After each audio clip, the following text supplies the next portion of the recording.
Hey everyone, welcome back to Jay McLaren's Garage. My name's Josh. Daytona, a place where legends rise and one moment can change the course of history. On February 19, 2005, Tony Stewart found himself sideways and potentially out of contention. But instead of folding, he fought back. And what happened next didn't just net him a win, it made him a part of an elite group in NASCAR history. This is a story of the day that Tony Stewart claimed his first ever Busch Series win and completed a milestone that only legends can touch.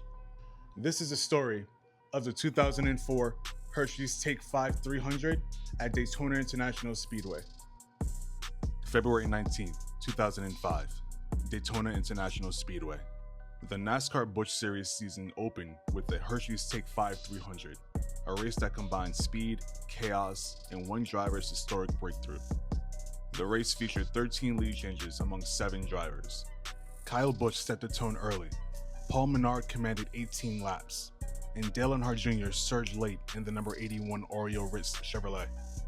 But the man who would define the day was Tony Stewart, driving the number 33 Mr. Clean AutoDry Carwash Chevrolet.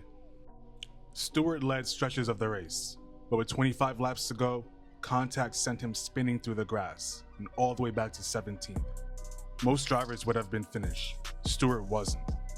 Using every ounce of Daytona experience, he charged back into the draft, slicing his way through the pack.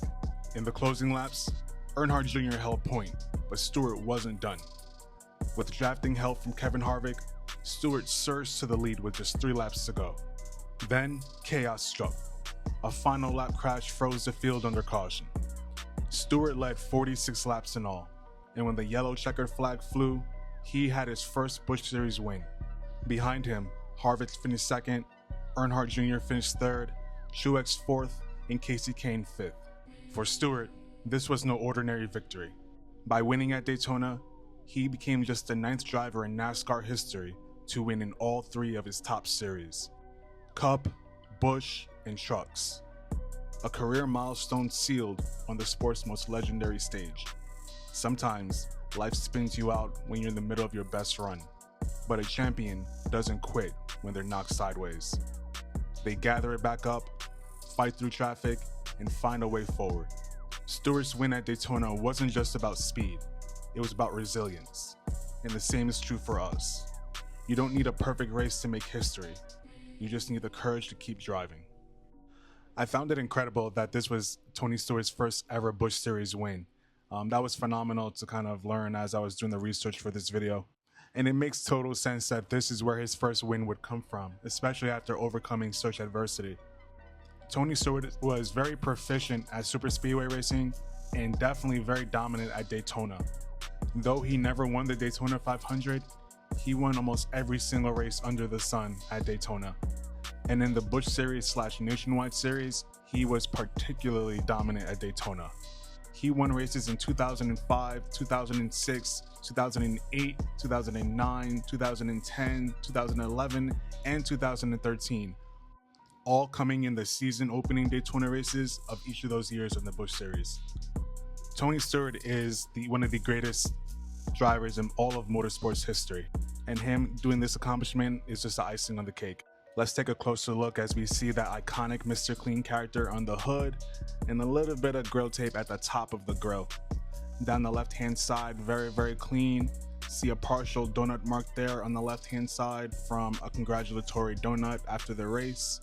On the back of the car we see very clean, not a lot of damage, a very unique spoiler, a very gigantic spoiler at that. And also we'll see on the right side a big donut marks down the right side. All of this came after the race when Kevin Harvick, Dale Earnhardt Jr. came up to him and gave him congratulations. This car was raced and produced in 2005 by Action Racing Collectibles. This is an elite diecast in a standard finish. The production quantity on this car is 288, and the din on this car is 260. And this car is purchased from eBay.